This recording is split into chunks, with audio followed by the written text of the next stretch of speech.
Hola a todos y bienvenidos a Cristopedia. Hoy exploraremos una narración profunda basada en la obra de Alejandro Jiménez sobre la crisis de fe en el mundo moderno, destacando la importancia de la Eucaristía y el respeto a la presencia real de Cristo. Esta reflexión es crucial en tiempos de confusión dentro de la Iglesia y nos invita a regresar a las raíces de nuestra fe. Comencemos. Estamos en momentos desconcertantes a nivel mundial.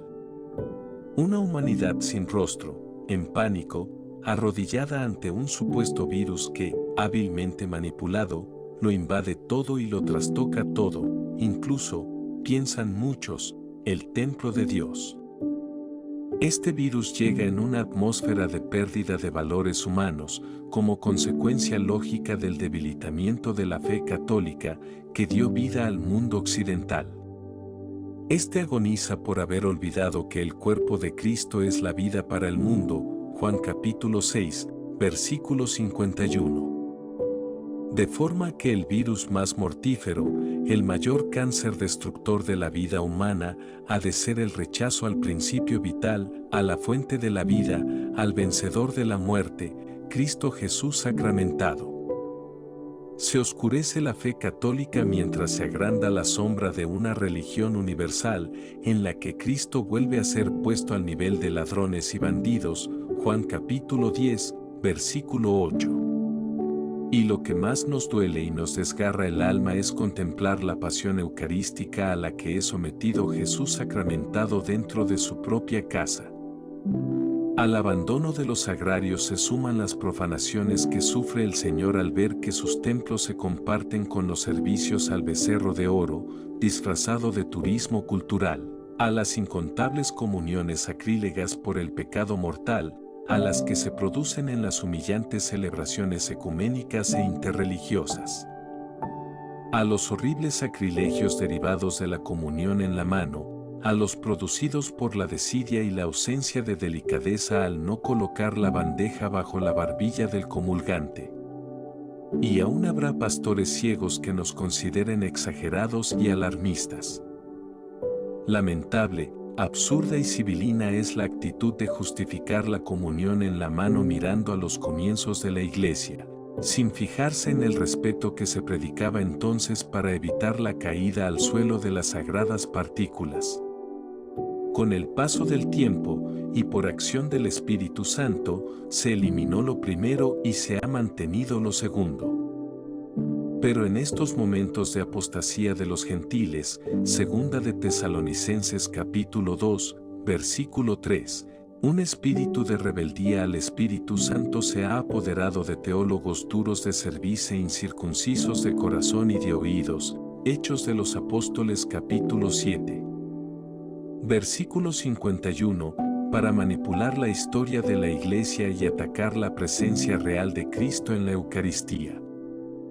No es que la situación que describimos haya comenzado con la pandemia de COVID-19. Llevamos más de 30 años luchando contra el virus espiritual, el modernismo, que trata de corroer el culto eucarístico. De ahí el título en defensa de la Eucaristía y los subtítulos de la portada. Estos hacen referencia a material que incorporamos, tomado de obras nuestras como Noli Me Tangere. ¿Sabía usted que, de rodillas, hay que poner la bandeja, respetemos el templo? Ojalá aportemos luz para frenar esta situación y revertirla en la medida de lo posible. Nos dirigimos a los católicos sencillos y de buena voluntad, víctimas de la confusión reinante en el seno de la Iglesia. No pretendemos enfrentarnos a doctores en teología hábilmente situados en los puestos de mando. También hoy se cumple que en la cátedra de Moisés se han sentado los escribas y fariseos, Mateo capítulo 23, versículo 2. Entonces, la verdad quedó relegada a un resto fiel, sencillo, perseguido y ridiculizado, pero el Espíritu de Dios estaba con él y fue el germen de la era cristiana. Normalmente, los capítulos ofrecen más contenido de lo que dicen los titulares, Por eso es importante leer todo el trabajo seguido para captar mejor el espíritu que aletea en sus páginas. Espigar, rebuscando argumentos contra nuestras santas intenciones, será un pretexto para el lector que no esté interesado en conocer toda la verdad. Esta narración quiere ser un puñado de semillas de trigo con vocación eucarística. Si los miembros de esta hermosa comunidad colaboran en la difusión, el fruto será abundante. Que la Madre de la Eucaristía quiera ofrecerlo a su divino Hijo sacramentado. Que todo sea por Él, y en Él, con el Espíritu Santo, para gloria de Dios Padre. Amén. Bendito, alabado, adorado y amado sea en todas las naciones Jesús sacramentado. Primera edición, 19 de marzo de 2021, festividad del Patriarca San José, Padre adoptivo del Hijo de Dios. No me toques. Noli me tangere. Juan capítulo 20, versículo 17. Antes de la muerte de Cristo, María Magdalena había lavado, besado y aromatizado sus pies. Jesús alabó ese gesto, Lucas capítulo 7, versículo 47, pero, una vez resucitado, se lo prohíbe. Ya no es hora de reconocerlo con los sentidos corporales, sino con la fe. Él se marcha a la casa del Padre, pero se queda con nosotros en el Santísimo Sacramento. Es ahí donde hemos de buscarlo, adorarlo y amarlo. Pero ahí, la vista, el tacto, el gusto, fallan, nos dice Santo Tomás. Necesitamos los ojos de la fe, que es humildad, luz y verdad, y acercarnos, como María Magdalena, revestidos de la gracia de la conversión sincera, llenos de amor y fidelidad. Aunque el ambiente sea adverso, creían que Cristo estaba muerto, debemos arrodillarnos para humillar nuestro cuerpo y hacerlo partícipe de la adoración de nuestro corazón. Estamos convencidos de que hoy, a todo comulgante sin la ordenación sagrada, Jesús le repite lo mismo que a Magdalena: no me confundas con el hortelano. Soy el Hijo de Dios, resucitado. Noli me tangere. ¿Sabía usted que Pablo VI fue presionado por miembros del clero, en Alemania, Bélgica, Holanda y Francia, para que autorizara la comunión en la mano, la cual se estaba extendiendo sin ningún permiso, con una actitud de indisciplina, desobediencia e individualismo? Alertado por las reformas arbitrarias que surgían sin control, el Papa se dirigió al Concilium para señalar las cualidades espirituales e intenciones que debían mover a sus miembros. El sentido de lo sagrado, que infunde reverencia para semejantes ceremonias que la Iglesia usa para el culto divino, el respeto de la tradición, en la que se nos ha dado a nosotros una herencia preciosa y venerada, la inteligencia histórica sobre la formación de los ritos que hoy se pretenden revisar. Así que ni intenciones preconcebidas de cambios injustificados, ni prisa iconoclasta que quiere reformarlo y cambiarlo todo. Tenemos que buscar lo que es mejor, más que lo que es nuevo, y en lo nuevo, hemos de preferir lo que nos devuelve a los momentos más inspirados de la piedad cristiana, antes que a nuestras modernas invenciones, sin que con esto se pretenda sellar los labios a la Iglesia de hoy para algún canto nuevo. Si de verdad el soplo del Espíritu Santo lo promueve, 13 de octubre de 1966. Este párrafo refleja el texto conciliar.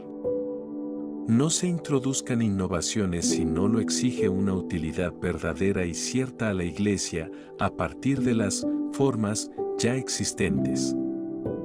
¿Sabía usted que, ante las constantes presiones, la Sagrada Congregación de Ritos concedió la nueva práctica a Alemania, 6 de julio de 1968, y a Bélgica, 11 de julio de 1968, pero que, debido a las protestas por esa claudicación, Pablo VI suspendió la concesión el 25 de julio de 1968. ¿Sabía usted que la desobediencia al Papa iba en aumento y no se atendían las orientaciones que había dado al concilio? Por eso, volvió a dirigirse al mismo organismo el 14 de octubre de 1968, quejándose con estas palabras. Nos referimos sobre todo a esa mentalidad según la cual muchos reciben con disgusto cuanto proceda de la autoridad eclesiástica. En materia litúrgica, hasta las mismas conferencias episcopales obran a veces por su cuenta más de lo justo. Se hacen experimentos arbitrarios y se introducen ritos que repugnan abiertamente a las normas de la Iglesia. No hay quien no vea que este comportamiento no solo ofende gravemente la conciencia de los fieles de Cristo, sino que perjudica a la misma ejecución de la renovación litúrgica ordenada. ¿Sabía usted que, al no poder frenar los abusos, Pablo VI no se atrevió a dar un no rotundo a la comunión en la mano para no aumentar la contestación de la que venía siendo objeto?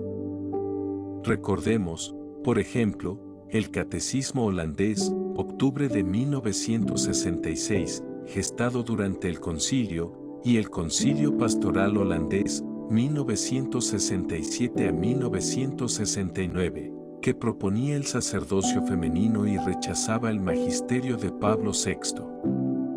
Lo mismo ocurrió con la encíclica Sacerdotalis Caelibatus, 24 de junio de 1967, sobre la vigencia del celibato, y con Humanae Vitae, 25 de julio de 1968, sobre los anticonceptivos. De esta contestación participaban también obispos de otros países, acordes en legalizar la comunión en la mano, como en Holanda.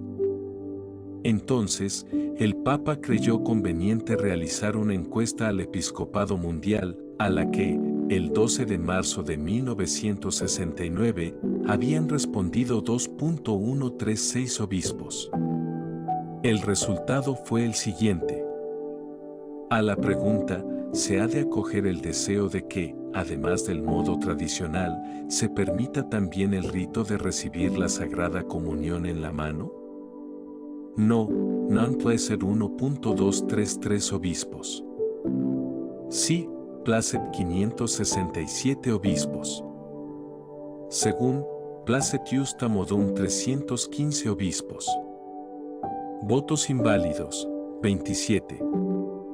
Hubo dos preguntas adicionales en la encuesta y el resultado mayoritario fue también un no a comulgar en la mano. ¿Sabía usted que, a pesar de los resultados de esta encuesta, que rechazaba la comunión en la mano, se redactó el documento que la aprobaba?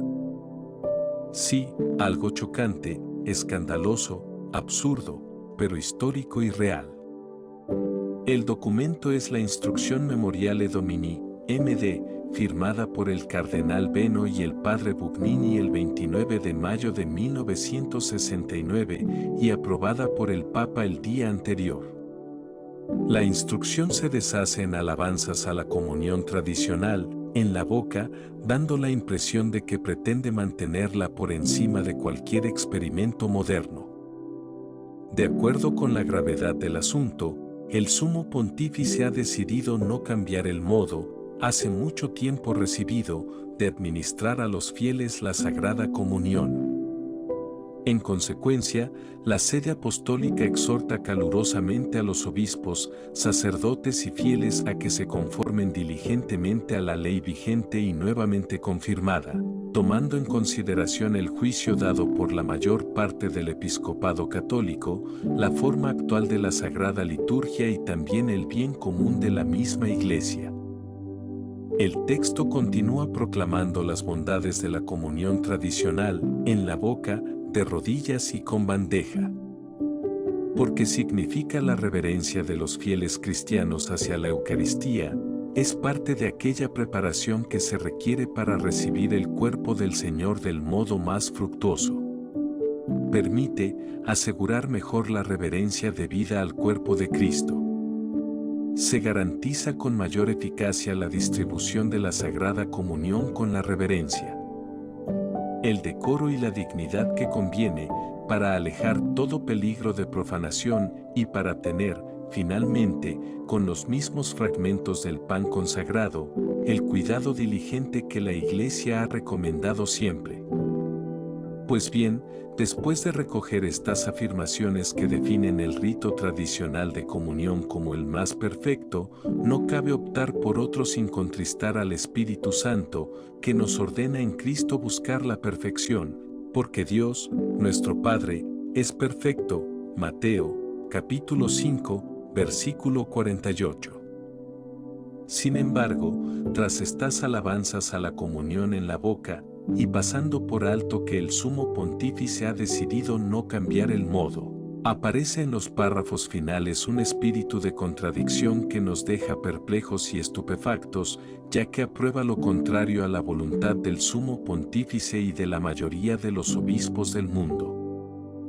Dos párrafos que parecen haber sido escritos por otra mano, oculta, que permite que la minoría rebelde y desobediente continúe administrando la comunión en la mano. Pero si el uso contrario, es decir, el de poner la Santa Comunión en las manos, hubiere arraigado ya en algún lugar, se permite entonces que las conferencias episcopales examinen las circunstancias y soliciten a la Santa Sede la autorización de la nueva práctica, si están de acuerdo con ello 2/3 de sus miembros. Y queda en el lector la sensación de que se ha cometido un grave fraude. ¿Por qué hacer una encuesta si no se van a tener en cuenta sus resultados ni la voluntad del Santo Padre? En Argentina se preguntaban: ¿por qué hacer una encuesta para una indisciplina? ¿Se da cuenta usted de que se consultó a los obispos, escogidos por el Espíritu Santo para regir las iglesias? Hechos de los Apóstoles, capítulo 20, versículo 28, pero no se les hizo caso, a pesar de que estimaron que no se debe cambiar la disciplina vigente, más aún, que el cambio sería dañoso, tanto para el sentimiento como para el culto espiritual de los mismos obispos y de muchos fieles. Era la gran mayoría de obispos, unidos al sucesor de Pedro, quien había decidido no cambiar el modo. ¿No fue esto un desprecio a la constitución jerárquica de la Iglesia? ¿No tuvo lugar un fraude escandaloso? ¿Quién tenía dotes personales o de otra índole para embaucar al concilium? ¿Sabía usted que un falso ecumenismo guió la elaboración de la nueva misa, Novus Ordo?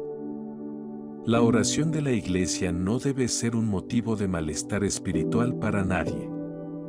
Es preciso apartar toda piedra que pueda constituir, hasta la más leve sombra de un riesgo de estorbo o de disgusto para nuestros hermanos separados. Este pensamiento forzó la redacción final del documento Memoriale Domini, permitiendo así la comunión en la mano.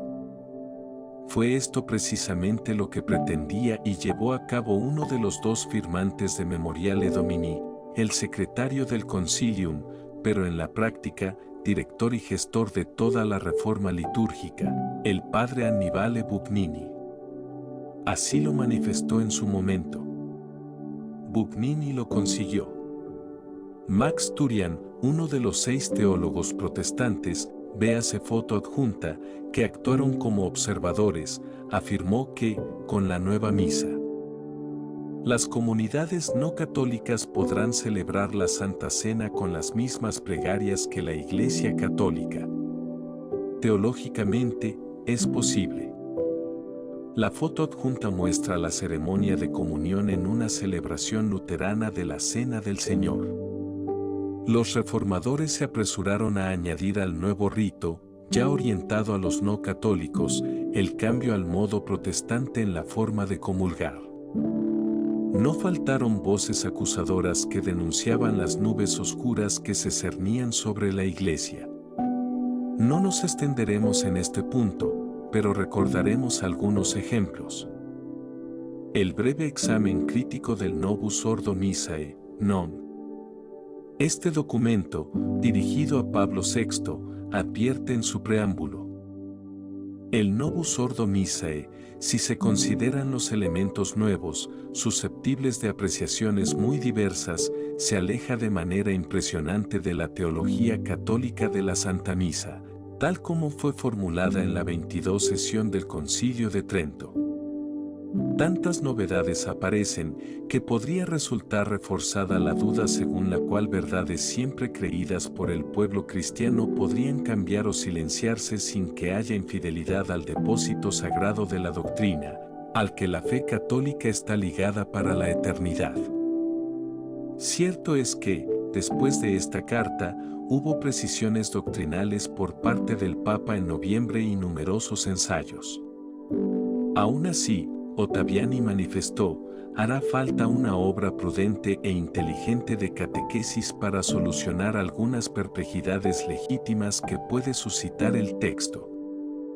Pues bien, las perplejidades se mantienen, y la solución, si hubiera tiempo, no podría ser otra que la reforma de la reforma. El cardenal Fernando Antonelli, secretario de la Comisión Conciliar para la Liturgia, no ocultaba sus temores: tengo la impresión de que se ha concedido mucho, sobre todo en materia de sacramentos, a la mentalidad protestante. Él introdujo en el trabajo gente hábil, pero de tendencias teológicas progresistas. Mucha resonancia tuvo este lamento de Pablo VI. El 29 de junio de 1972, diríamos que, por alguna rendija, el humo de Satanás entró en el templo de Dios. Hay duda, incertidumbre, problemática, inquietud, insatisfacción, confrontación. Ya no se confía en la Iglesia. Se confía en el primer profeta pagano que vemos que nos habla en algún periódico, para correr detrás de él y preguntarle si tiene la fórmula para la vida verdadera. Entró, repito, la duda en nuestra conciencia. Y entró por las ventanas que debían estar abiertas a la luz, la ciencia. Se creía que, tras el concilio, vendrían días soleados para la historia de la Iglesia. Vinieron, sin embargo, días de nubes, de tempestad, de oscuridad, de búsqueda, de incertidumbre. Intentamos cavar abismos en lugar de taparlos. ¿Por dónde se iba a infiltrar el humo de Satanás en el templo de Dios, si no es expulsando del mismo el incienso de la verdadera liturgia? El viento postconciliar del nuevo rito arrasó con las capillas laterales de los templos de nueva construcción, con los reclinatorios, con las sotanas, con los seminaristas. Tras el Concilio Vaticano II, 12 años después, la ola de secularización se hizo notable.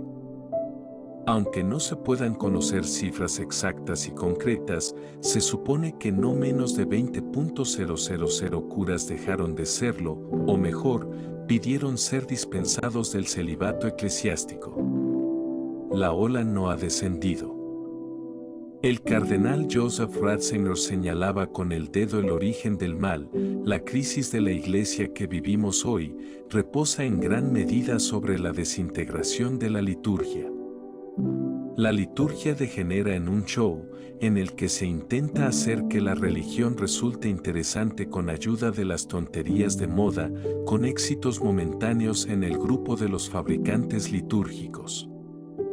El criterio del futuro Papa Benedicto XVI estaba en línea con el de Pío XI, 1857 a 1939, quien declaraba la íntima unión que hay entre el dogma y la liturgia, lo mismo que entre el culto cristiano y la santificación del pueblo. Por eso, el Papa San Celestino I, más 432, enseñaba ya que el canon de la fe se hallaba expreso en las venerandas fórmulas de la liturgia.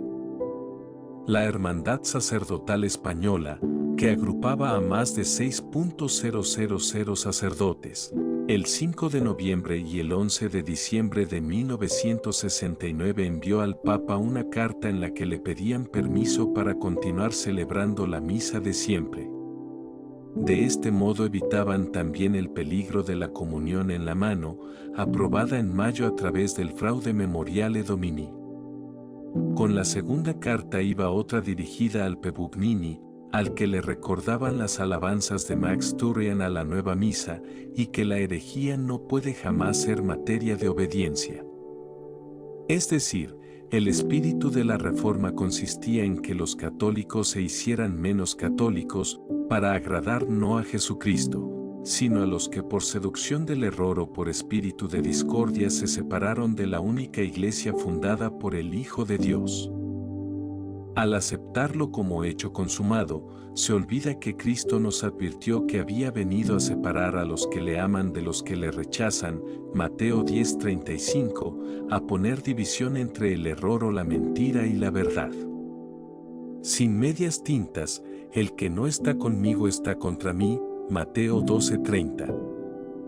Él vino a ser piedra de contradicción, Lucas 2:34, Isaías 8:15, motivo de caída para los que no buscan la verdad, la perfección, tropiezan en ella porque no creen en la palabra, Primera de Pedro 2:8.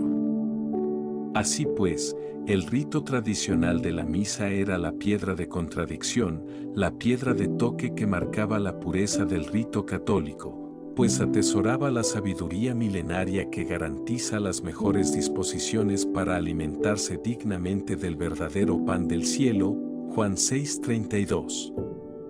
Y como Cristo, resucitará. Ahora se mantiene oculta, como el grano de trigo, en el surco del resto fiel, Primera de Reyes 19:18.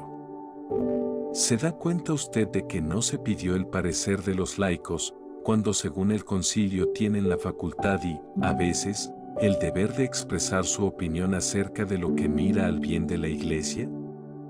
Fue una clara actitud anticonciliar. ¿Sabía usted que en ocasiones se utilizó la mentira para conseguir la autorización de comulgar en la mano? Con mentira escribieron a Roma algunas conferencias episcopales, diciendo que se había consultado a los laicos y que éstos lo deseaban. Mintió algún obispado al publicar que la comunión en la mano la había aprobado el concilio. Y faltó a la verdad alguna conferencia episcopal cuando certificó que en una sesión plenaria se había llegado a los 2/3, estando ausentes de la misma algunos interesados necesarios para cubrir ese grupo. ¿Sabía usted que el concilio no se pronunció sobre la práctica de la comunión en la mano? Si lo hubiera tratado, los mismos obispos que rechazaron ese rito en la encuesta lo habrían hecho en el aula conciliar. Los abusos litúrgicos se generalizaron después, lo que llevó a Juan Pablo II a pedir perdón. ¿Sabía usted que no se dio una aprobación general del nuevo rito? La instrucción Memoriale Domini ofrecía una concesión, un permiso, un indulto a los desobedientes, cuando el poner la Santa Comunión en las manos hubiera arraigado ya en algún lugar, puesto que el Sumo Pontífice ha decidido no cambiar el modo, hace mucho tiempo recibido, de administrar a los fieles la Sagrada Comunión, ver punto 6. Por eso, Mons Rodolfo L. Laice, quien prohibió la comunión en la mano en su diócesis, afirma en su libro que en realidad, el fin de Memoriale Domini no fue instrumentar la adopción de la comunión en la mano, sino mantener su prohibición.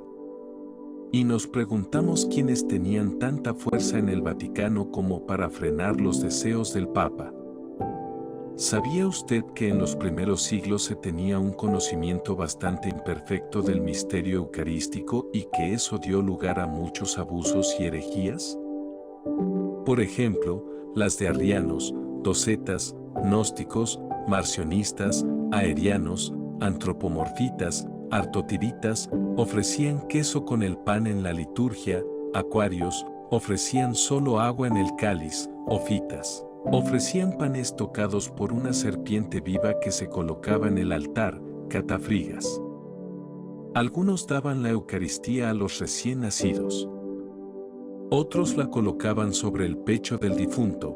Esto último fue prohibido en los concilios de Hipona, 393, y Cartago, 397. También no sabía que se llevaban la Eucaristía a su casa. Ya San Pablo reprendió a los corintios que, al reunirse para celebrar la cena del Señor, primero tenían un ágape en el que cada uno comía de sus propias provisiones, y mientras unos se hartaban, otros pasaban hambre. San Pablo les pregunta, ¿acaso no tenéis casas para comer y beber? Y añade, el que come y bebe sin hacer distinción del cuerpo del Señor, come y bebe su propia condenación. 1 Corintios 11, 22 y 29. Comentando este pasaje, San Cirilo de Alejandría, 376 a 444, explica que al principio, algunos creyentes, ignorando la tradición y la fuerza de este misterio, querían apartarse de lo que convenía y se daban en las iglesias sus comilonas. El obispo Rábulas de Edesa, 350 a 435, escribe a otro obispo para alertarle sobre quienes celebran la Eucaristía para saciar el apetito. Emplean pan ordinario y celebran varias veces al día. No habían hecho efecto las llamadas al orden, como vemos en Tertuliano, H. 160, H. 220. La Eucaristía se ha de recibir antes de cualquier otro alimento. Casiodoro, 487 a 585, dice que era una costumbre debida a supersticiones de los gentiles.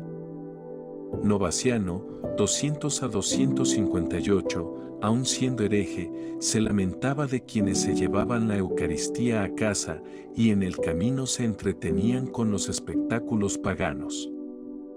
San Anastasio Sinaíta, 630 a 701, nos refiere una tentación que se ha dado siempre en los templos, nos recuerda que nada hay nuevo bajo el sol, Eclesiastés 1:9. Los hay en las iglesias que se ponen de mal humor y bostezan si se alarga la ceremonia, otros se dedican a habladurías, a ultimar negocios en la iglesia, a mirar a las mujeres. Están despreocupados de limpiar su alma con la penitencia y no se dignan permanecer hasta el fin, sino que preguntan a los demás en qué punto va la misa y si llega ya el tiempo de la comunión, entonces, rápidamente, como los perros, saltan, arrebatan el místico pan y se marchan.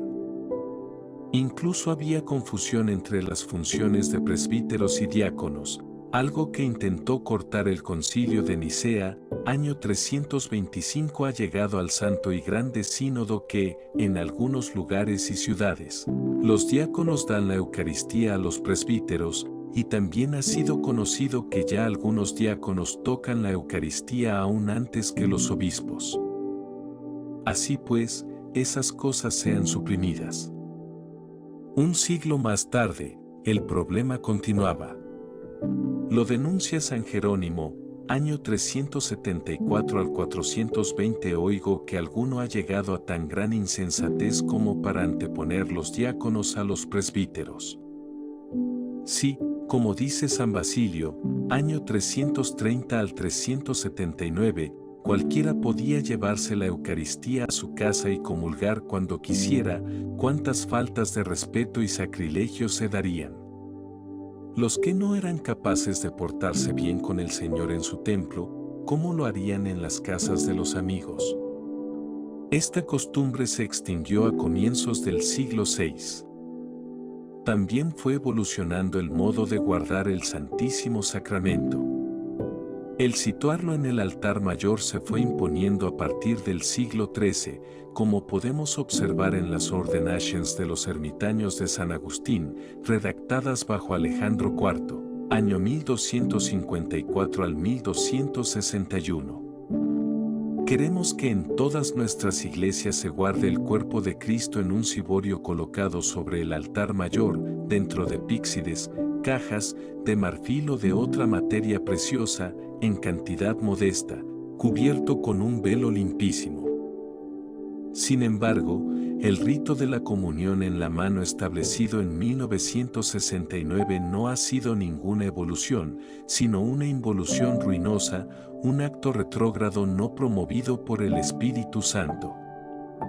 ¿Sabía usted que el Espíritu Santo perfecciona la Iglesia con el paso del tiempo? Es algo que recoge el Concilio Vaticano II. Eligió Dios al pueblo de Israel, con quien estableció un pacto y a quien instruyó gradualmente a través de su historia. El mismo Espíritu Santo perfecciona constantemente la fe por medio de sus dones. Ya lo había advertido Cristo. Muchas cosas tengo aún que deciros, pero cuando viniere, el Espíritu de la verdad os guiará hacia la verdad completa. Juan, capítulo 16, versículos 12 a 13. No vamos a ser exhaustivos en esta visión histórica del creciente espíritu de respeto y perfección del culto eucarístico. Escogeremos lo que nos parece más significativo. Los primeros cristianos acudían asiduamente a la enseñanza de los apóstoles, a la comunión, a la fracción del pan y a las oraciones. Hechos de los Apóstoles, capítulo 2, versículo 42. ¿Pero eran plenamente conscientes desde el primer momento?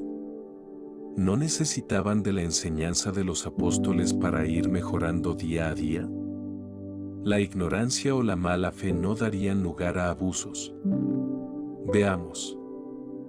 El Papa San Sixto I, 100 a 166, imitando las normas de la antigua alianza, prohíbe que los laicos toquen los vasos sagrados. Con mayor razón prohibiría la comunión en la mano, de lo contrario, habría caído en la incongruencia de dar más importancia al continente que al contenido. San Justino, 100 a 166. En su época, solo los diáconos dan la comunión a los fieles. San Hipólito de Roma más 236 da un ejemplo de fe profunda. Apoyándose en Marcos, capítulo 16, versículo 18, nos anima con un texto que se hace vivo en nuestros días. Cada fiel procure tomar la Eucaristía, pues, aunque se le dé un veneno mortal, no tendrá poder sobre él. El Papa San Eustaquio, 275 a 283, en su exhortación a los sacerdotes, decreta: nadie tenga la presunción de hacer llevar la comunión por un laico o una mujer a un enfermo. San Basilio, 323 a 379, en una carta del año 372, no permite la comunión en la mano, salvo en alguna situación extraordinaria, como el caso de persecución. El Papa San Inocencio I, en el Sínodo de Roma del año 404, confirmó el rito de la comunión en la lengua, convencido de que se trataba de una tradición apostólica. La comunión en la mano prendió sobre todo lejos de Roma, pero se fue imponiendo la recepción en la boca a medida que se profundizaba en la comprensión del misterio y crecía el sentido de indignidad y respeto. San Gregorio Nacianceno, obispo de Capadocia, prohíbe que los laicos toquen el altar, que es mesa santa y ya no puede ser tocado por todos, sino solo por los sacerdotes y, por estos, con devoción. Este santo obispo, que seguramente conocía la enseñanza del Papa San Sixto, tampoco habría permitido que se tomara al Santísimo con las manos, de lo contrario, estaría dando más valor al altar que al Altísimo que sobre él pone sus plantas, una contradicción semejante a la que Jesús denuncia en Mateo, capítulo 23, versículo 19. El Concilio de Zaragoza, año 380, velando por el respeto al Santísimo, prohíbe bajo pena de excomunión que la Eucaristía no se consuma en el templo, lo que implicaba que nadie podría llevarla a su casa y, con probabilidad, tampoco ser tocada por todos, como ordenó San Gregorio Nacianceno en su diócesis. En las Constituciones de los Apóstoles, año 380, se ordena a las mujeres que, al acercarse al comulgatorio, lleven la cabeza cubierta. Se cumple así el rito que marca San Pablo, primera carta a los Corintios, capítulo 11, versículo 5, y que ya había decretado el Papa San Lino, años 67 a 76. El manipulado texto de San Cirilo, año 315 al 386. Este obispo de Jerusalén pide que, al comulgar, se sitúe la mano izquierda como trono de la derecha y añade, cuida que ni siquiera un fragmento se pierda. Y si se perdiese una mínima cantidad, considérala como truncada de tus propios miembros. Está claro que San Cirilo presiente los peligros que acechan a la Eucaristía en manos de los fieles, pero estaba inmerso en la marcha perfectiva de la comprensión del misterio eucarístico a través de la historia. Esta cita, muy empleada por los partidarios de la comunión en la mano, aparece en un contexto de inmadurez y superstición que aquellos omiten de forma interesada. El párrafo continúa así. Después de que has tomado el cuerpo de Cristo, santifícate tomando la sangre de Cristo también. Mientras tus labios permanecen todavía húmedos por la sangre de Cristo, tócalos con tus manos y santifica tus ojos, tu frente y todos tus otros órganos sensoriales. Cuando pide ungir con la sangre de Cristo los 5 sentidos, parece como si este santo obispo, los santos lo son a pesar de sus errores en este mundo, quisiera aplicar literalmente lo que mandó hacer Moisés en la noche de la Pascua, untar las jambas de las puertas con la sangre del Cordero. ¿Quería San Cirilo que, de esta forma, los sentidos cerrasen las puertas al maligno? Puede ser. Pero el Cordero israelita era solo una figura del Cordero de Dios. Lo cierto es que Cristo sacramentado no viene a visitar nuestros sentidos de uno en uno, no necesitamos bañar todo nuestro cuerpo en su sangre. Él es el Hijo de Dios, omnipotente como el Padre, y viene sobre todo a ser alimento de nuestras almas. Serán nuestras disposiciones de pureza, fe y confianza las que le permitan obrar maravillas en nuestro ser completo, cuerpo, alma y espíritu. Este defecto se mantuvo en algunos lugares, sobre todo lejos de Roma, como hemos dicho. Así, por ejemplo, Teodoreto, obispo de Ciro, Siria, de cristología ambigua, que tuvo serios problemas dentro de la iglesia, dice que durante los misterios sagrados tomamos los miembros del esposo, los besamos, los abrazamos y los aplicamos a nuestros ojos. También San Juan Damasceno, déjanos recibir el cuerpo del crucificado y la aplicación de ello a nuestros ojos, nuestros labios y la frente. Déjanos tomar el carbón divino ardiente. San Juan Crisóstomo advierte que el serafín que purifica los labios de Isaías con un carbón encendido, tomado del altar, lo hace mediante unas tenazas mientras que los fieles reciben al Santísimo en la mano. Y añade esta enseñanza, la Eucaristía, es mucho más grande que lo tocado por el serafín. Pero esta reflexión encierra una clara condena de la comunión en la mano, porque nosotros no somos más puros que los serafines. Este mismo santo, boca de oro, imprecaba a los que en el templo no guardan la debida compostura, diciendo que llevaban a la iglesia las costumbres de los bufones y bailarines, hasta los negocios de la plaza. Hoy entran personajes de este tipo en los templos con la venia de ciertos obispos. A la hora de comulgar, el santo enseña: lleguémonos con temor, demos gracias, arrodillémonos confesando nuestros pecados, con la debida modestia. Lo adoraron los magos, imitemos al menos a los extranjeros. La práctica de comulgar en la boca debía de ser bastante común entre los griegos, ya a comienzos del siglo IV, y quizás en las Galias había penetrado en el siglo VII. El Sínodo de 404, bajo el Papa Inocencio I, en Roma, impone la comunión en la lengua. Más tarde, Audeno, obispo de Rouen, después de conocer en Roma esta liturgia, al volver a su diócesis quiso hacerla propia y la sancionó con solemne decreto.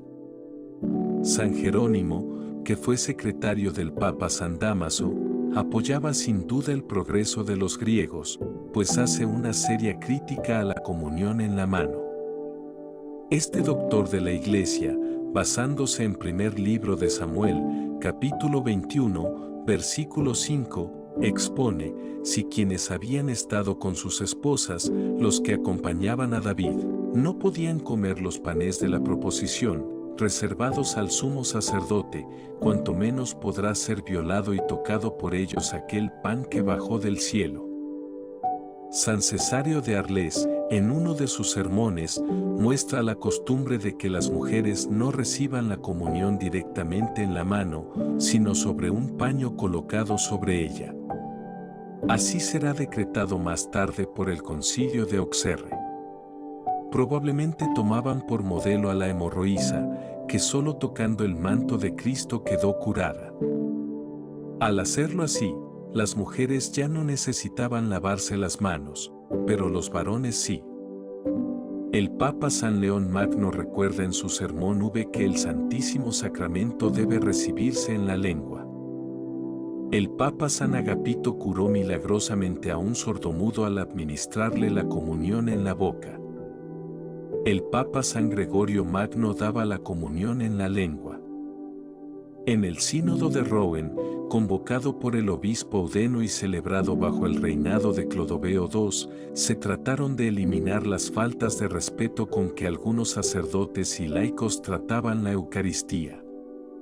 Se comprendió que comulgar en la boca era un remedio eficaz para evitar estos abusos.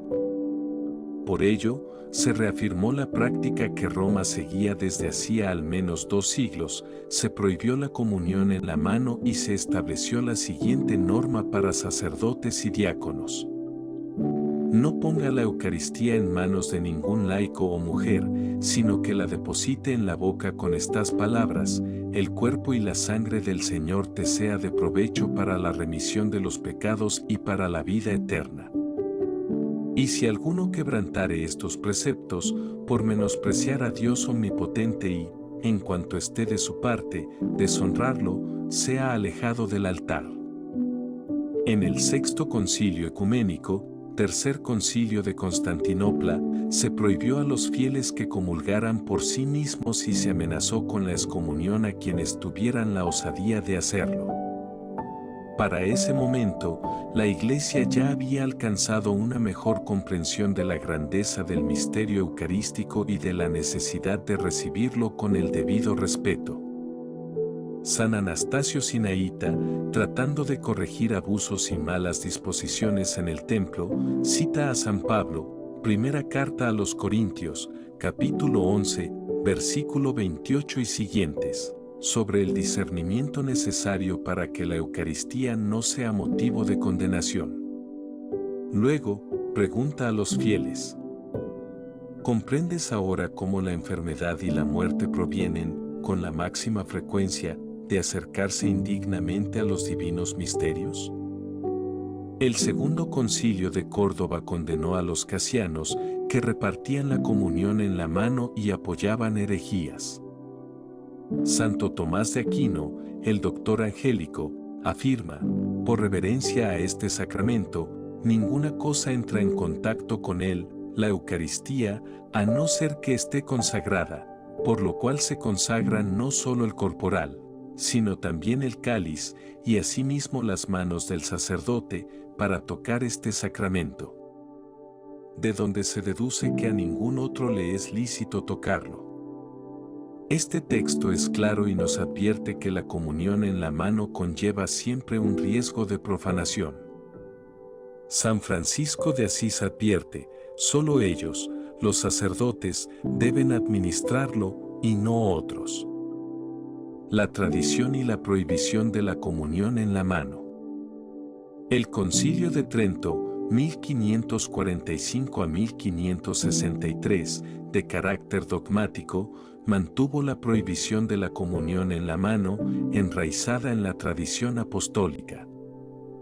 Siempre ha sido costumbre de la Iglesia de Dios que los laicos tomen la comunión de manos de los sacerdotes, y que los sacerdotes, cuando celebran, se comulguen a sí mismos, costumbre que con mucha razón se debe mantener, por provenir de tradición apostólica.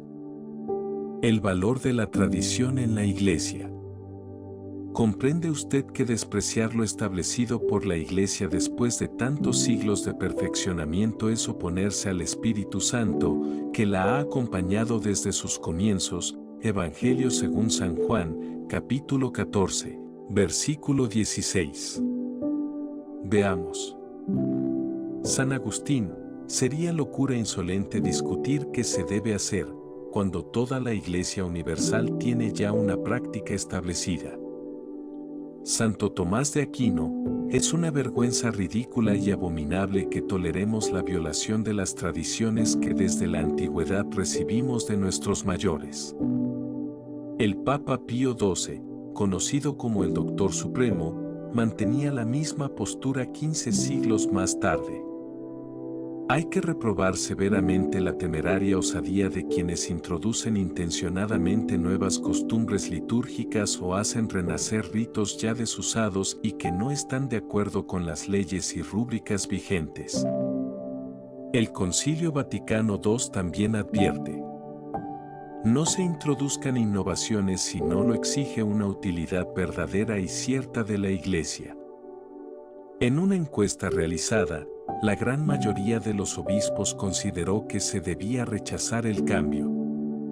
Como se ha demostrado, no se trató de una innovación sino de un anacronismo involutivo y destructivo. Además, el concilio afirma: aunque cada uno de los prelados por sí solo no posea la prerrogativa de la infalibilidad, sin embargo, si todos ellos, aun estando dispersos por el mundo pero manteniendo el vínculo de comunión entre sí y con el sucesor de Pedro, convienen en un mismo parecer como maestros auténticos que exponen como definitiva una doctrina en las cosas de fe y de costumbres, en ese caso, anuncian infaliblemente la doctrina de Cristo. Un tema grave de fe y costumbres dio origen a la encuesta en la que la inmensa mayoría de los obispos, en comunión con el sucesor de Pedro, convino en rechazar el rito de la comunión en la mano. Esto demuestra que los reformadores litúrgicos no creían en el concilio y lo manipularon para modernizar y luteranizar la Iglesia. También se incumplió el espíritu de la ley eclesiástica. El Canon 28 establece: la ley no revoca las costumbres centenarias o inmemoriales. No se revocó la comunión en la boca para no incumplir la letra de la ley, pero en la práctica se anuló su vigencia al aprobar junto a la costumbre centenaria e inmemorial una práctica que ya había sido superada desde hacía más de un milenio. Todo esto demuestra que no existen fundamentos en la teología tradicional para justificar la comunión en la mano. Ausencia de fundamentos bíblicos para la comunión en la mano. ¿Sabía usted que tampoco existen fundamentos bíblicos para justificar el rito de la comunión en la mano, sino más bien para denegarlo? Dios revela el contenido litúrgico en el Antiguo Testamento, del que Cristo no vino a abolir ni una sola tilde. La antigua alianza es como un reflejo que ha de revelarse en la era cristiana. En ella descubrimos el respeto y el cuidado con que se trataban los instrumentos sagrados, asignados exclusivamente a personas escogidas. Por ejemplo, pero a los hijos de Kehat, Moisés no les dio nada, porque tenían a cargo las cosas sagradas que debían transportar a hombros. Libro de los Números, capítulo 7, versículo 9.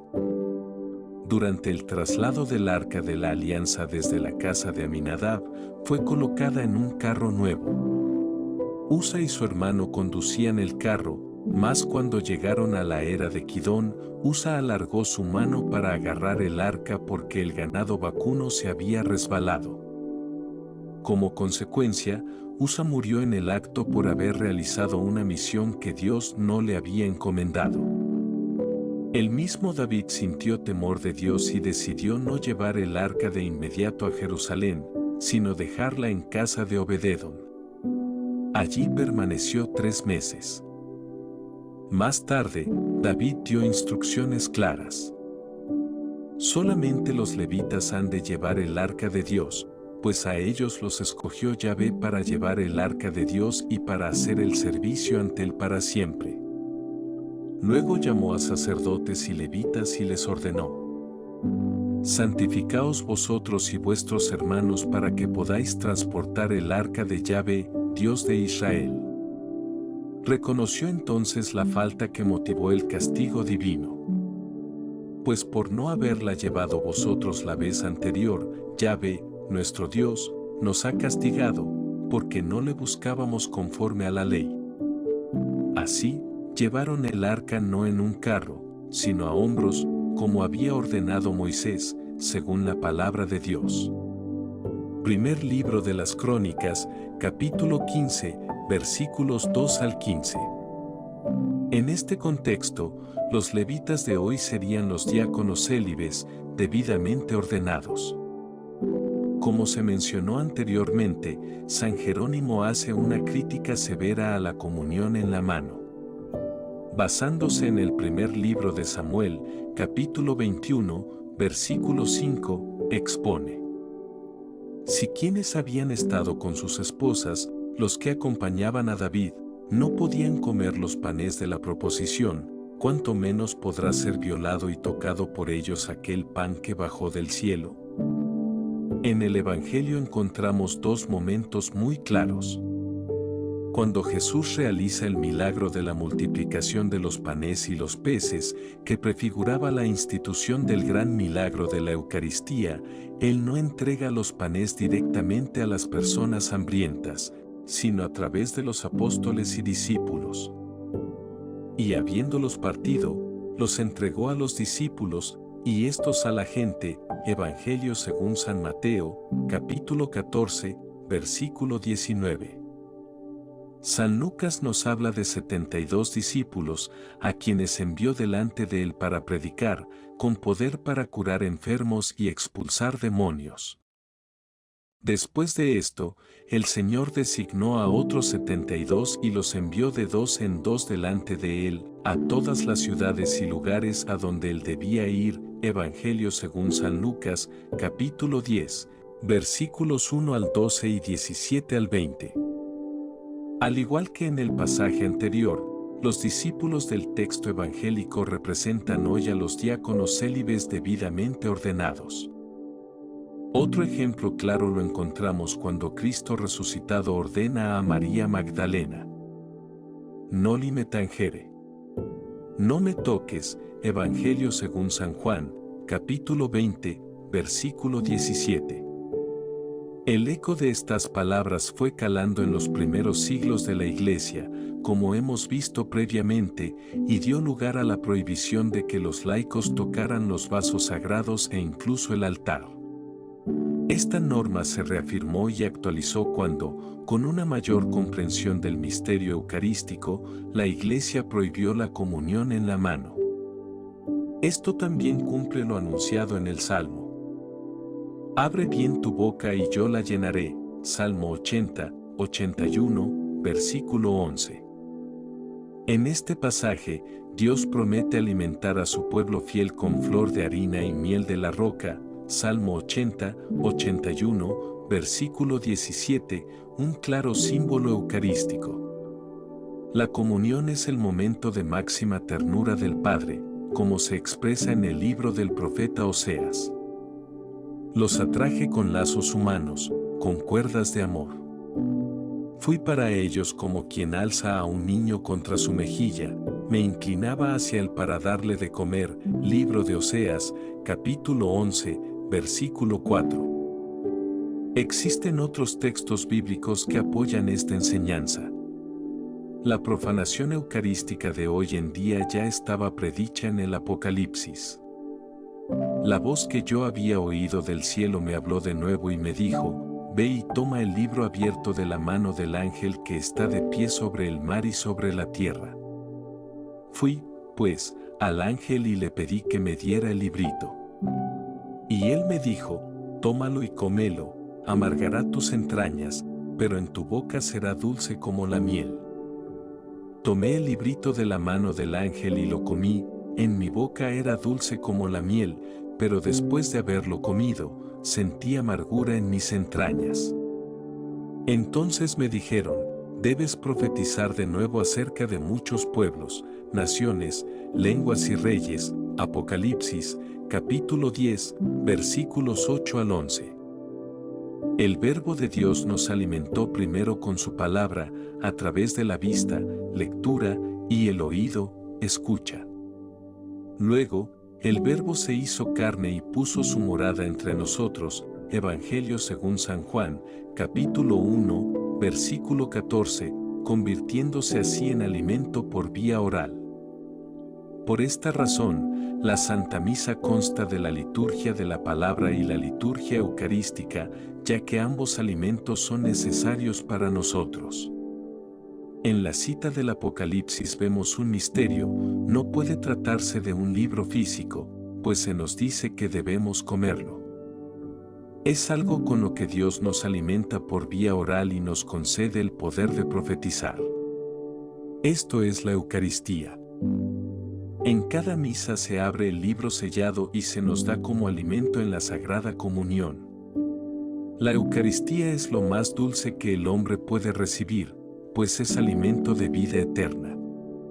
Sin embargo, recibirla en la mano nos amarga las entrañas. Esta enseñanza se confirma también en el libro del profeta Ezequiel. Hijo de hombre, escucha lo que voy a decirte, no seas rebelde como esa casa de rebeldía, abre tu boca y come lo que te voy a dar. Miré y vi una mano que se extendía hacia mí, y en ella había un libro de Ezequiel, capítulo 2, versículos 8 al 9. Aquí encontramos la misma situación descrita en el Apocalipsis, capítulo 10. Si se tratara de un libro de papel, no se le diría que abriera la boca para comerlo. El pasaje continúa. Y me dijo: hijo de hombre, come lo que tienes delante, come este rollo y luego ve y habla a la casa de Israel. Abrí mi boca y me dio a comer aquel rollo. Y me dijo: hijo de hombre, con este rollo que te doy alimentarás tu vientre y llenarás tus entrañas. Lo comí, y en mi boca era dulce como la miel. Libro de Ezequiel, capítulo 3, versículos 1 al 3. Es evidente la similitud con el pasaje del Apocalipsis. Toma y cómelo, amargará tus entrañas, pero en tu boca será dulce como la miel. Apocalipsis, capítulo 10, versículo 9. Al igual que en Ezequiel, el vidente del Apocalipsis no toma el libro con la mano, sino que abre la boca para recibirlo y alimenta así sus entrañas. De la misma manera, al comulgar en la boca, la Eucaristía nos nutre, nos da vida y nos llena de gracia. El mensaje es claro. Dios nos advierte que no nos unamos a la casa de rebeldía, que introdujo la práctica de comulgar en la mano y luego intentó imponerla como única opción. Seamos como niños, obedientes y humildes. Si Dios nos pide que comulguemos de rodillas y en la boca, obedezcámosle antes que a los hombres. ¿Sabía usted que Cristo está presente en las partículas que se desprenden de la sagrada forma? Esta verdad pertenece a la doctrina de la tradición eclesiástica, obra maestra del Espíritu Santo, y tiene fundamentos filosóficos y teológicos en los escritos de los padres de la Iglesia: Orígenes, Tertuliano, San Hipólito, San Atanasio, San Cirilo de Alejandría, San Cirilo de Jerusalén, San Efrén, San Jerónimo. Así como en las enseñanzas de grandes doctores, como Santo Tomás de Aquino. Los concilios de Florencia y Trento reafirmaron esta doctrina, y hasta el día de hoy, la Iglesia mantiene el principio de que Cristo está real, verdadera y sustancialmente presente en la Eucaristía, incluso en las partículas más pequeñas. Por esta razón, en la liturgia se ordena el uso de la bandeja o patena para la comunión de los fieles, que es distinta y de mayor tamaño que la del sacerdote, con el fin de recoger cualquier fragmento del Santísimo Sacramento. Desde los comienzos del Novus Ordo, se estableció la siguiente norma. El que comulga responde, amén, y recibe el sacramento teniendo la patena debajo de la boca. San Juan Pablo II reafirmó esta enseñanza con claridad. La bandeja para la comunión de los fieles se debe mantener para evitar el peligro de que caiga la hostia sagrada o algún fragmento. Sin embargo, ¿quién se preocupa hoy del destino de las santas partículas cuando se comulga en la mano? ¿Cuántos sacerdotes han dejado de utilizar la bandeja patena para los fieles? ¿Sabía usted que la comunión en la mano contribuye a la pérdida del sentido de lo sagrado? Un objeto es sagrado cuando ha sido separado del uso ordinario para dedicarse exclusivamente al culto divino. Cuando se recibe la Eucaristía en la mano, el rito adquiere una dimensión más sensorial y su simbolismo recuerda a una comida ordinaria. Pero al someter lo sagrado a los sentidos, al tacto, al humanizar lo divino, al naturalizar lo sobrenatural, se produce un proceso de desacralización. El misterio más grande de la fe se vacía de buena parte de su significado y eficacia. La comunión en la mano contribuye a la degradación del rito. El Santísimo Sacramento pasa a ser tratado como un objeto, aunque sea un objeto sagrado. Se vuelve algo especial, pero entre mis cosas. No es de extrañar que, después de haber tocado el cuerpo de Cristo, el comulgante vuelva al banco y simplemente se siente, sin expresar un acto profundo de adoración. ¿Cómo puede ese gesto reflejar la entrega total a Cristo? El amén que pronunciamos al recibir la comunión es un sí a Cristo crucificado. Sin embargo, cuando se recibe la Eucaristía en la mano, se pierde la solemnidad y el sentido de adoración. Podemos ver en ese gesto la humildad de la Virgen María cuando pronunció su fiat. He aquí la esclava del Señor, hágase en mí según tu palabra. Evangelio según San Lucas, capítulo 1, versículo 38.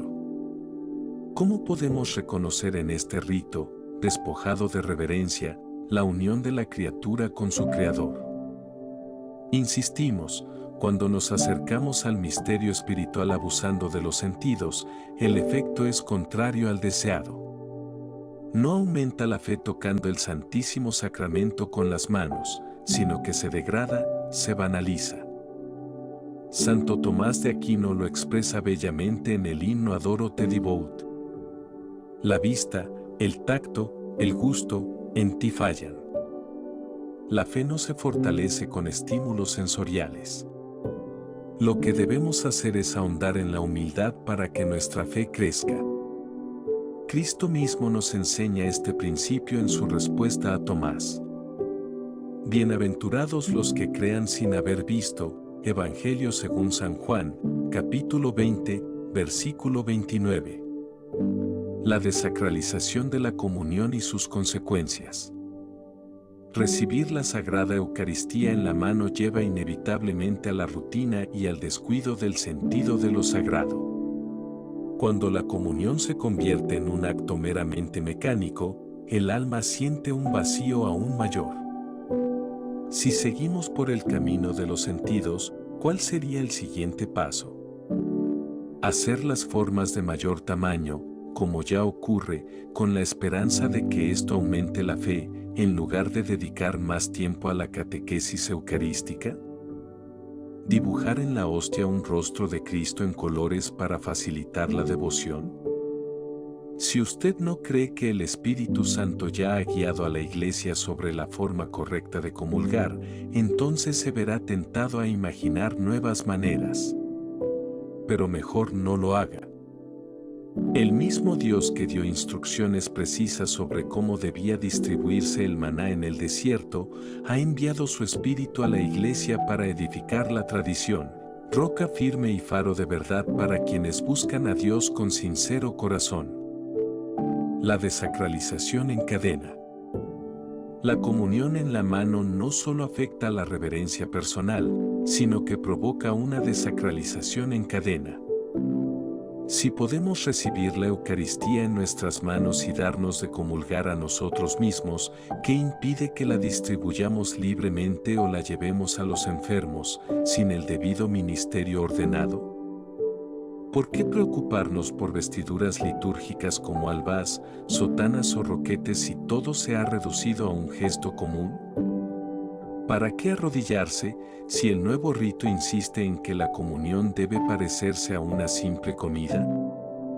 Los Reyes Magos se arrodillaron para adorar a Cristo, y es doctrina firme que el católico debe adorar en alma y cuerpo. Sin embargo, muchos creen que son otros tiempos y han sucumbido al espíritu mundano, olvidando la solemnidad debida al Santísimo Sacramento. A la humillación del Hijo de Dios en la Eucaristía, muchos responden con un rito donde es casi imposible encontrar signos de adoración y humildad. Lamentable. ¿Cómo no se dan cuenta los pastores de que están destruyendo la verdadera liturgia? ¿Cómo no perciben que este ritual carente de reverencia está erosionando lentamente la fe de los fieles? ¿Sabía usted que la masonería y ciertas sectas protestantes han promovido la comunión en la mano?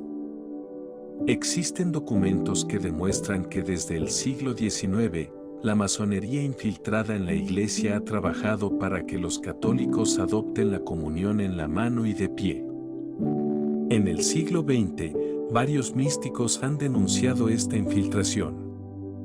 Basta citar al padre Stefano Gobbi, fundador del movimiento sacerdotal mariano, quien recibió el siguiente mensaje. La bestia con 2 cuernos, semejante a un cordero, indica la masonería infiltrada dentro de la Iglesia, sobre todo entre los miembros de la jerarquía. Esta infiltración ya os ha sido predicha por mí en Fátima, cuando os anuncié que Satanás se introduciría hasta el vértice de la Iglesia.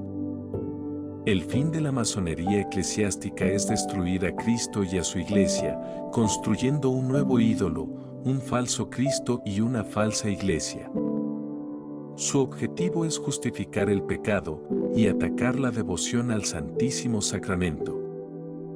Poco a poco, se han eliminado los signos externos que expresan la fe en la presencia real de Jesús en la Eucaristía, se han suprimido las genuflexiones, la comunión en la boca, la adoración eucarística.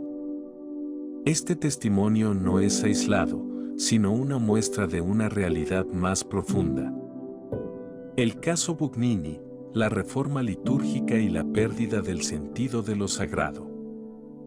El 8 de mayo de 1969, el Concilium, organismo encargado de la reforma litúrgica, fue absorbido por la Congregación para el Culto Divino. Durante ambas etapas, el secretario fue el controvertido padre Annibale Bugnini, quien más tarde fue consagrado obispo en 1972. Bugnini tuvo una fuerte influencia en la reforma litúrgica, con antecedentes que se remontan al pontificado de Pío XII, quien en su momento detuvo sus intentos de reformas radicales. De hecho, Bugnini llegó a atribuirse la reforma de la vigilia pascual, cuando en realidad fue el propio Pío XII quien introdujo los cambios, sin intervención directa del sacerdote reformista. Fue luego secretario de la Comisión Preconciliar de Liturgia, 1960 a 1962, cargo del que fue relevado en ese año por Juan XXIII, así como de su cátedra de docencia en liturgia en Letrán. Sin embargo, Pablo VI lo nombró secretario del Concilium en 1968 y, por tanto, responsable de confeccionar la nueva misa, nuevos rituales para los sacramentos, una nueva versión del breviario y del rito de comulgar en la mano. No ocultó sus intenciones reformistas. No se trata solamente de retocar una valiosa obra de arte, sino, a veces, de dar estructuras nuevas a ritos enteros. Se trata, en realidad, de una restauración fundamental, diría casi de una refundición y, en ciertos puntos, de una verdadera creación nueva. Pues bien, Parece comprobado, no solo por sus obras, que Annibale Bugnini fue un obispo masón. Pablo VI se dio cuenta y cortó con sus servicios, fusionando la congregación del culto divino con la de los sacramentos el 11 de julio de 1975, y lo alejó de Roma al nombrarlo pronuncio en Irán el 5 de enero de 1976. Como vemos, los seculares enemigos de la fe se salen con la suya. ¿Por qué, entonces, seguir por el camino trazado por ellos? ¿Habrán alcanzado ya los más altos objetivos de infiltración en la Iglesia? ¡Qué ceguera la de muchos obispos! ¿Sabía usted que hay iglesias no católicas, sectas, que comulgan en la mano pero no creen en la presencia real de Jesucristo en la Eucaristía? Calvinistas y luteranos no creen en la transubstanciación. Para otros, se trata solo de un recuerdo de la Cena del Señor. ¿Sabía usted que hay iglesias orientales unidas o separadas de Roma, según el rito bizantino, que tienen prohibida la comunión en la mano? Este rito, pensado para un acercamiento ecuménico, equivocado, ha resultado, pues, antiecuménico. ¿Sabía usted que los últimos papas, así como significados obispos y cardenales, tampoco son partidarios de la comunión en la mano? Nos referimos a cardenales como Juan Luis Cipriani, Frances Orenz, Robert Sarah, ex prefecto de la Congregación para el Culto Divino, y obispos como Rodolfo Luis Laissé, Jean-Paul Langa, Albert Malcolm Ranget, Athanasius Schneider y Carlo María Vigano. San Juan Pablo II dijo: el tocar las sagradas especies, su distribución con las propias manos, es privilegio de los consagrados. Y para que nadie interpretase de otra forma estas palabras, 3 meses después, ante las cámaras de la televisión francesa, negó la comunión en la mano a los que así se la pedían, entre ellos la esposa del presidente Giscard d'Estaing. El mismo año, declaró en Fulda, Alemania, que no estaba de acuerdo con la autorización concedida a ese país, y se le vio negar la comunión en la mano en numerosas ocasiones, como en la canonización del trinitario Simón Rojas, 3 de julio de 1988, o en la foto adjunta. ¿Por qué después de estas fechas se le vio dar la comunión en la mano en algunos lugares? Porque fue presionado, haciéndole creer que sería escandaloso prohibir lo que tan fraudulentamente se autorizó, o mostrarse en contra de lo que aprobaron algunas conferencias episcopales. Lo mismo que Moisés permitió el divorcio por la dureza del corazón de los israelitas, Mateo, capítulo 19, versículo 8. Pero ni entonces ni ahora es esa la voluntad de Dios. Benedicto XVI, desde la festividad del Corpus Christi de 2008 hasta su dimisión, administró la comunión a los fieles según las normas que enseña la tradición, de rodillas, en la boca, con bandeja y cirios. ¿Por qué obispos y sacerdotes no imitan al insigne teólogo y papa? Lo que hacían estos pontífices era seguir lo que marcaba la tradición, frente al modernismo empujado por la masonería eclesiástica. San Pío X lo había dejado claro: en el acto de recibir la Sagrada Comunión hay que estar arrodillados, tener la cabeza medianamente levantada, los ojos modestos y vueltos hacia la sagrada hostia, la boca suficientemente abierta y la lengua un poco fuera, sobre el labio. ¿Sabía usted que Santa Teresa de Calcuta manifestó que el peor mal en el mundo es el rito de comulgar en la mano?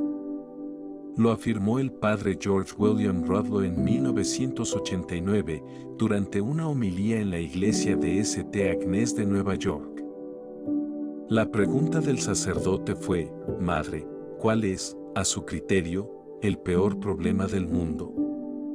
Ella contestó inmediatamente: vaya donde vaya, en el mundo entero, lo que más triste me pone es ver a la gente recibiendo la comunión en la mano.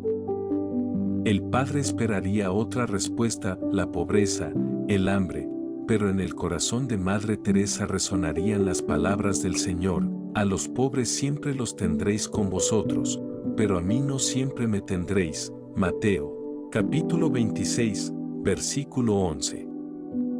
En 2007, acabada la visita al monasterio de la Santa Cruz, Austria, un seminarista cisterciense llevó a Madre Teresa al aeropuerto en su propio coche. Durante el trayecto le preguntó: ¿cuál es la ofensa más grande que hacemos a Jesús? Y ella respondió con rapidez: comulgar en la mano. Y es lógico, se trata de un rito inadecuado, causa de profanación y desacralización. Así se pierden gracias. Si la gracia vale más que la vida, Salmo 62, versículo 4, y la Eucaristía es la vida del mundo, Juan, capítulo 6, versículo 51, el rito aludido es un mal de primera magnitud.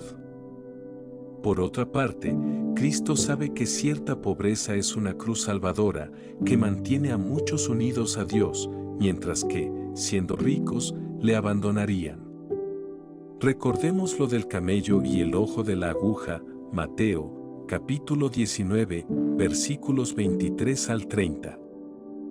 ¿Sabía usted que supuestas apariciones del Señor o de la Virgen, extendidas por todo el mundo, nos hablan de que el cielo no acepta el rito de la comunión en la mano? No es un hecho aislado. En países como Argentina, Australia, Austria, Bélgica, Ecuador, España, Estados Unidos, Guatemala, Italia, México, Nigeria, Polonia, entre otros, se atribuyen al cielo revelaciones que descalifican esa forma de comulgar. Incluso piden que se comulgue de rodillas: jamás un ángel me recibiría de pie, dice el Señor a la mística italiana Débora. ¿Será obra de Satanás, el padre de la mentira, el rito de la comunión en la mano? Sabiendo que el príncipe de este mundo quiere destruir la Iglesia, parece evidente que su estrategia se centre en atacar lo más sagrado, lo que contiene todo el bien espiritual de la Iglesia. No reconocerlo es una torpeza enorme.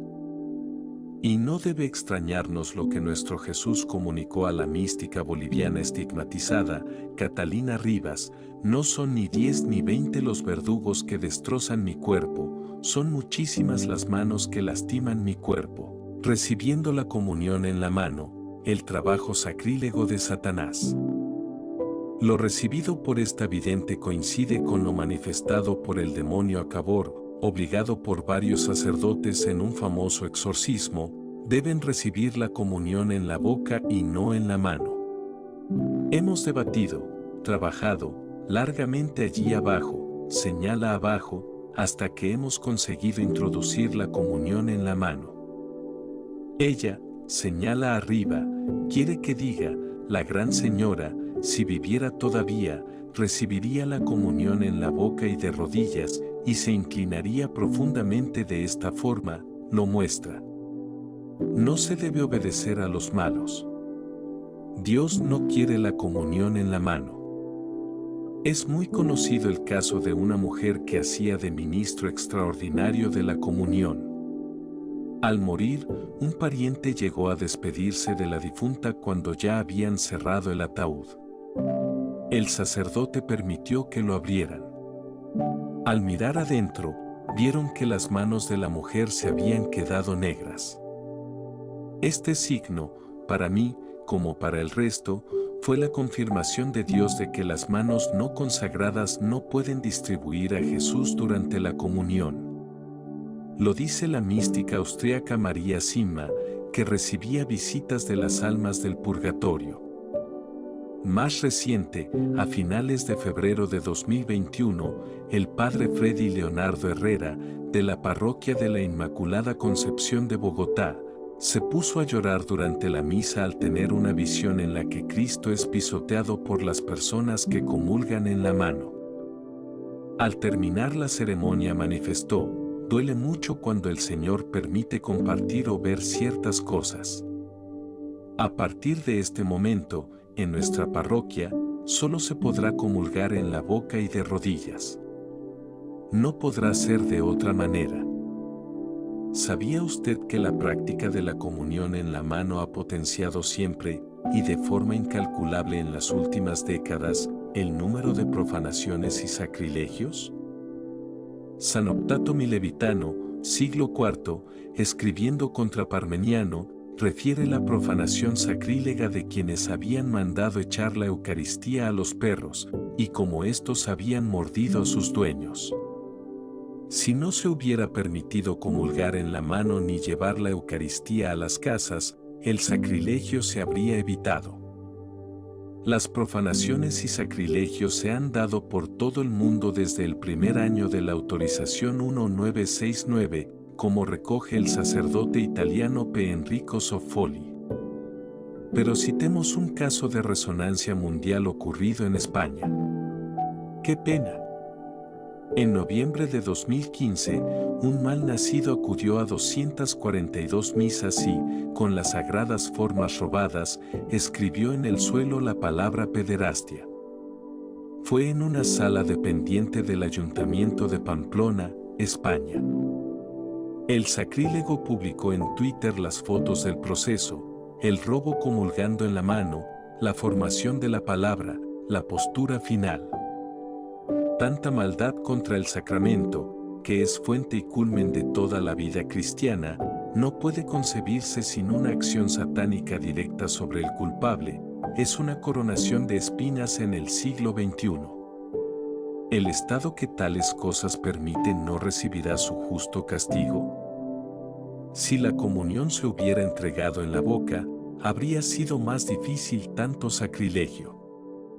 En esta narración de Alejandro Jiménez, hemos reflexionado sobre la grave crisis de fe que atraviesa el mundo moderno, especialmente en lo que respecta a la Eucaristía y la presencia real de Cristo. El autor nos invita a regresar a una vivencia auténtica de nuestra fe, recordándonos la importancia del respeto y la devoción hacia el cuerpo de Cristo en medio de los desafíos contemporáneos. Si este tema te ha resonado, no olvides suscribirte a Cristopedia para seguir explorando juntos estos importantes temas. Que Dios te bendiga.